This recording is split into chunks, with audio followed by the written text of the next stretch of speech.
I'm delighted to be here with you. Welcome. We're going to be talking about how you analyze a real estate or property investment opportunity.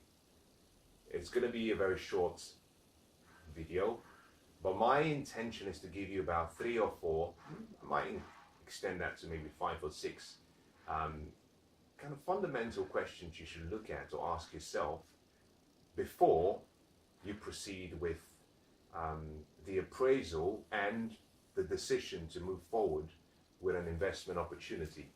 So let me start by writing down the topic.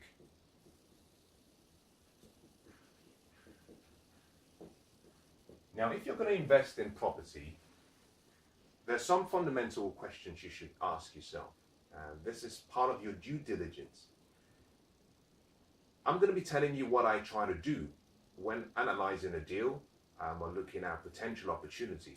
The first question I ask myself is, do we have enough cash flow, income, and this has to be net from the deal, meaning, is it financially viable? Is this financially viable?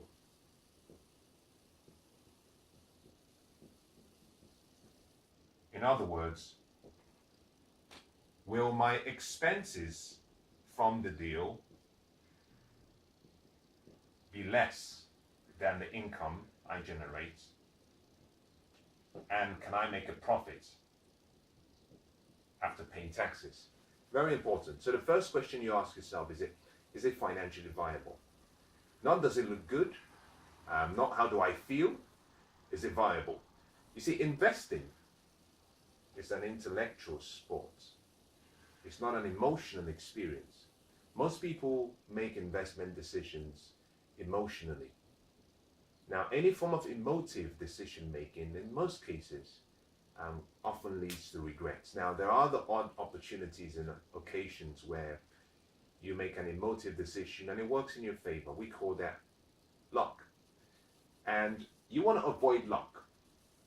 Now, there are times, however, when you have done so many investment deals, you have a lot of experience, whereby your guts, where you say something, my gut doesn't feel, this doesn't feel right, or you say my intuition. In most cases, a lot of us make our decisions based on our untrained higher faculties. What does that mean? It means we make a lot of our decisions based on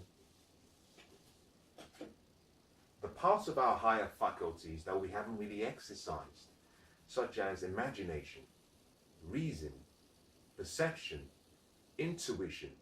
Now, all of these have to be trained. The same way we get to use our natural senses, our basic senses such as sight, touch, taste, smell, sound. A baby that is born can hear, no problem. A baby that is born can taste, no problem. However, they're unable to distinguish between sounds. So, at various levels of vibration, you have various levels of sound and pitches. When you start developing your natural senses, you're able to distinguish between something that sounds, quite harmonious, something that sounds perhaps soft, something that's for meditation, the sound that is perhaps for partying and having fun. You can start distinguishing between sounds, but that takes experience. So I'm not suggesting that you shouldn't go on your guts alone. What I'm saying is, for some people, they've developed a lot of experience, and that experience literally has trained their guts, their instincts. For a lot of us, we haven't. Therefore, a lot of your decisions should always be based on the intellect using numbers. Ask yourself a simple question. Do the numbers work? And this is where you apply financial intelligence. Now, the second thing you must do if you're going to look at investing is ask yourself a second question. Is this investment option, proposition, leverageable?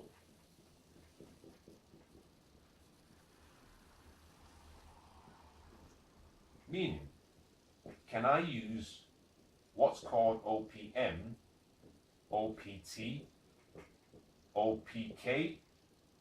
Other people's money, other people's time, other people's knowledge and experiences. Is it leverageable? Because the thing about investing, your investments are only as good as the people, the systems, the supports, the business or the investments. It's not about how good you are as an individual. You know, one person cannot play a whole game of football against an opposition of 11 players.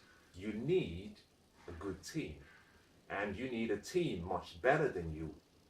And part of the way you do this is simply to spend time searching for the right people.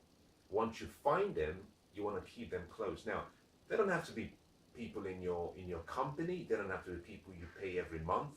But these have to be people perhaps who are much more technically skilled than you are. So for example, you might have people who know more about taxes than you do. You might have people who know about real estate and property than you do. You might have people who know more about accounting than you do. You might know people who know about construction than you do.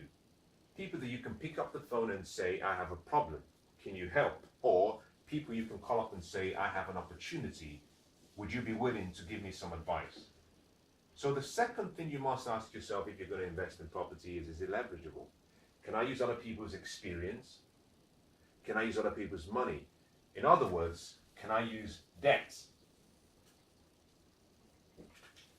And I'll talk about that not in this session, but in a different session, primarily because debt leverage is how the wealthy get wealthier.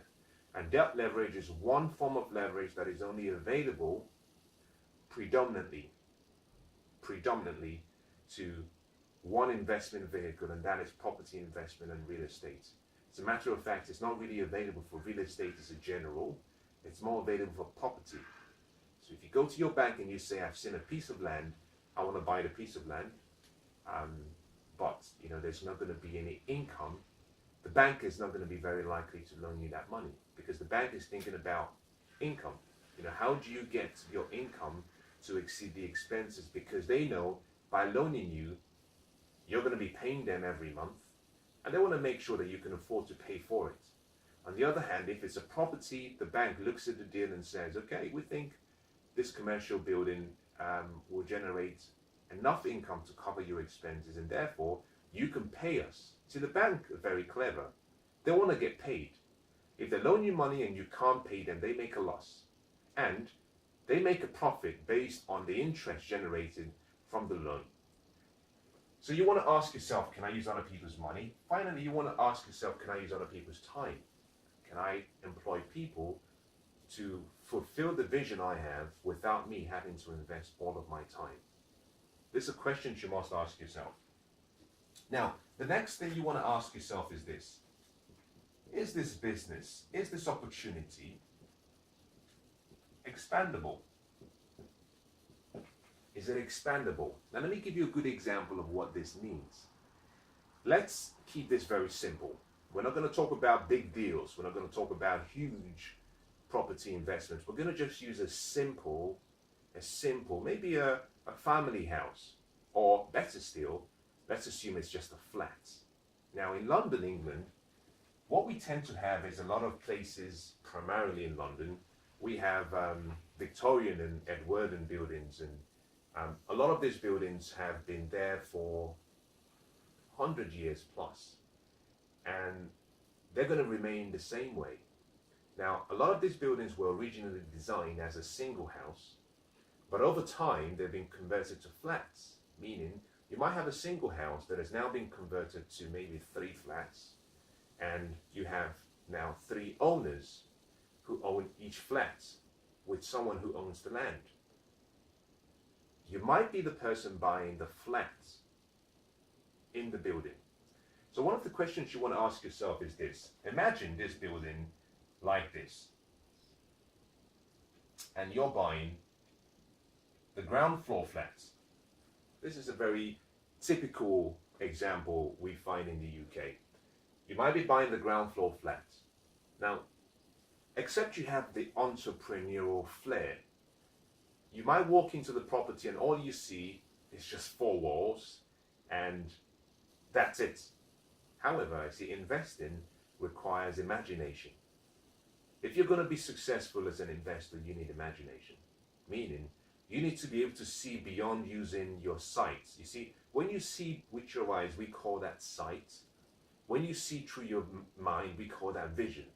The people who succeed in investments are those who see through their vision. They're not limited by what they see by sight.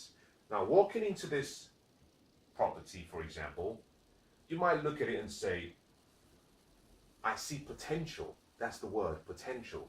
Now, the potential you might see could be, I could extend this and add an extra 30 square meter or 300 square feet approximately. By doing that, now guess what? This property perhaps was who knows, maybe a one-bedroom flat. You may have bought this property in London, perhaps for maybe £400,000. By doing this small extension, let's assume that this extension will cost you about £50,000. By spending £50,000, you've now created a 2-bedroom flat. As a matter of fact, it's not just a normal 2-bedroom flat, because a typical room in a property in London is normally, a bedroom is normally between about 12 square meters and about, on average, you might be lucky enough to get one for 13, but normally they range between 9 and 12. So 9 and 12 is only half what you've extended it by. So you could actually have created a 3-bedroom flat, not just a 2, but we'll go for a 2 for now. Now, what you now have is a total property at 450. That is what's in the property. That is the loan and your equity. But it's no longer a 1-bedroom flat. It's a 2-bedroom flat. A 2-bedroom flat in London will probably go for about 550,000 in the same area. What you now have is you've already, just by using imagination and creativity, you have £100,000 extra equity, which, this is where it gets really clever, which you've created by just allowing your mind to dream. Now, if this was your investment, and assuming that when you got this deal with the bank, let's assume that the bank was willing to give you, in this case, let's just assume for this calculation that the bank was willing to give you £300,000 as a loan, and you were going to bring up £100,000 yourself. Now, by simply using your imagination, you've added an extra £100,000 equity into the deal. You can now go back to the bank and say, I've made some changes to my property. It's now worth £550,000. The bank would normally give you 75% of the difference between the new value and the loan that you have. So you can, strategically, by just being imaginative and creative, you can pull out your original 100,000 that you put into the deal.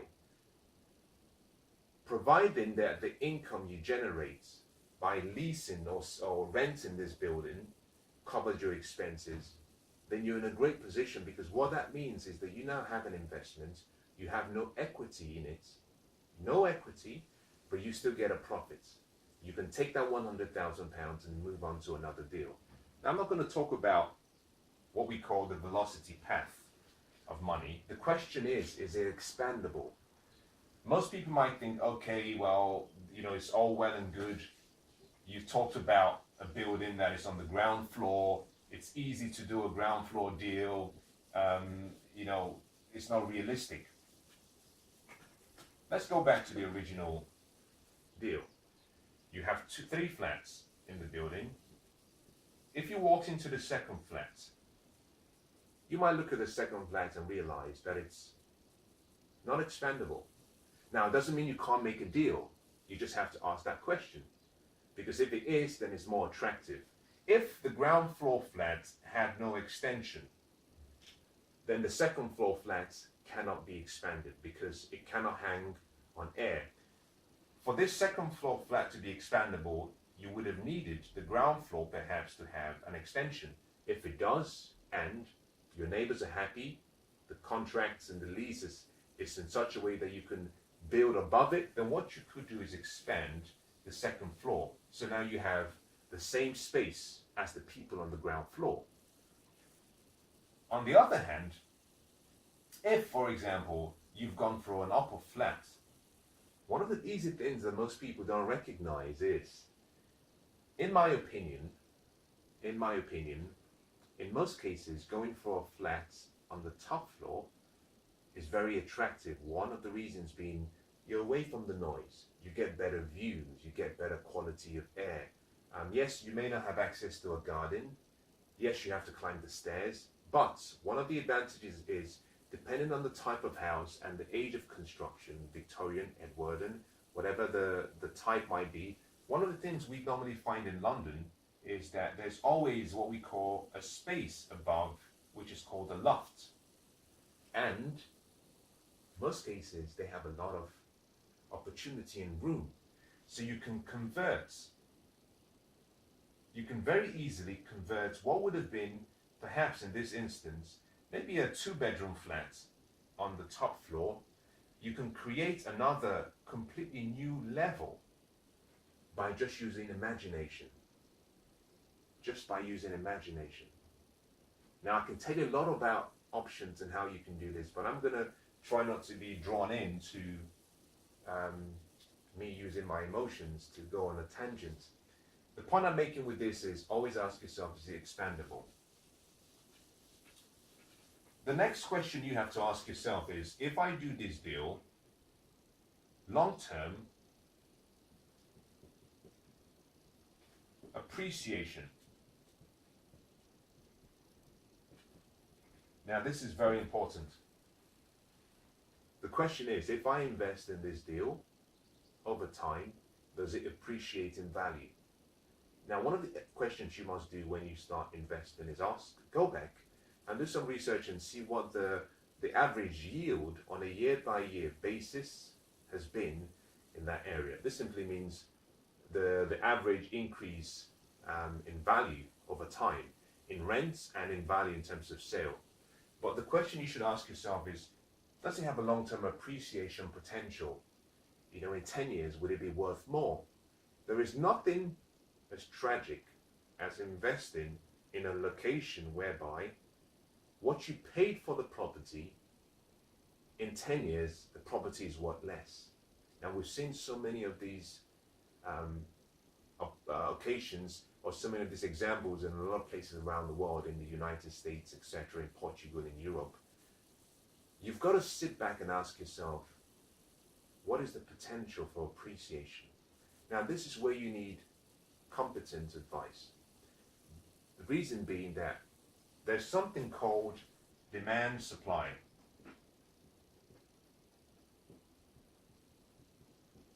Economics. And with property investments, you have to know the demand supply curve. Meaning, for example, real estate, property investment primarily is only as good as there are jobs, and only as good as there are schools. If there are no jobs in the area, the likelihood of it being an attractive marketplace is less. If there is no demand for jobs. So when you invest in commercial buildings, the areas that do well are the areas where you have the demand for space. If there is demand, you will do well. In addition to that, if there are schools, primarily because job deals with people who work. Schools deal with people who study education, but also people who work. As a matter of fact, schools are very important, especially higher education schools where you have universities. You have a lot of students. If it's in a university area where you have a lot of students and you have a turnover of students every single year, that is a great place to be. However, there's a disadvantage. If you have too many supply available, then the demand is less. If you're lucky to be in a place where the supply is not much and there's a lot of demand, you're in the perfect location. So education and professional work are important factors in looking at the long-term appreciation potential of the property. Now, I want to give you one final piece of information that you must consider when you're doing a deal. Some people get into investing for the primary purpose of buying and selling. Some others go into for the primary purpose of buying and holding or retaining. You have to ask yourself which of the two you're into. I have a bias towards the second option. Part of that bias is simply because of the word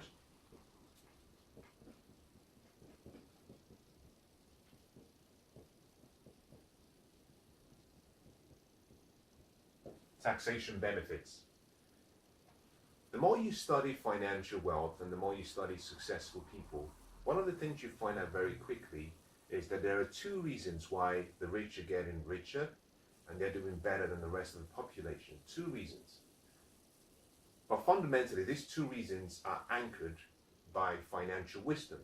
Those two reasons are simply they understand taxes and they use debts. Debts and taxes give the rich leverage. Now, if you're buying and you do not go through a taxation analysis, you might find that it becomes a very difficult transaction or investment in the long run. Always stop and ask yourself, what are the tax benefits? Can I do a great deal here? Because property investment gives you a lot of options and opportunities through tax incentives to help you. You've got to study those. Now, if you're buying to sell, there's nothing wrong with that. I'll make two comments. Number one, imagine this, that you buy a property for 200,000. You spend 6 months maybe renovating the property and you're hoping to sell it for 300,000. You're basing your decisions on the future based on opinions, but also you're hoping. Now, there are some people who have what we call an addiction to what we call hopium, meaning they're addicted to hope, and they are taking a drug called hope. And hope doesn't change the future. The future doesn't get better by hope. It gets better by plan. Buying 200, expecting to sell for 300 in a 6 months period is you thinking that someone out there,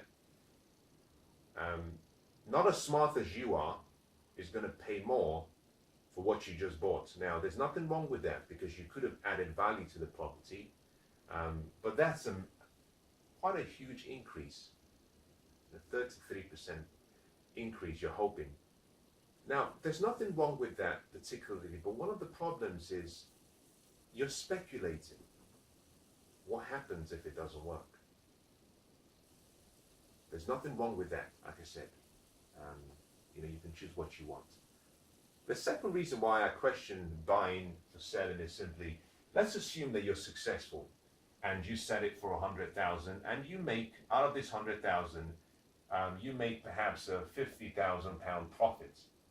And what you find from the 50,000 pound profit is that you have to pay taxes because it's income. It's income. Now, by the time you've paid your taxes, who knows?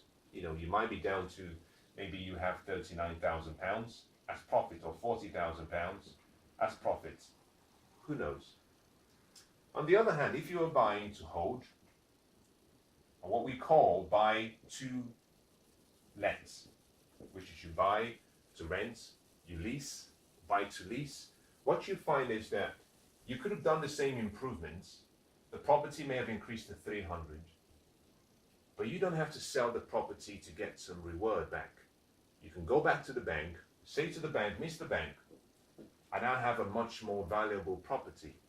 The bank will do a valuation. They will say, we agree.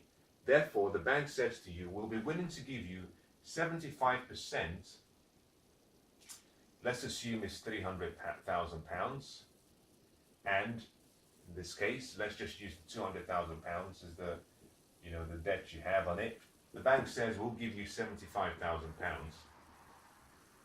because your property has increased on the basis that your income still exceeds your expenses.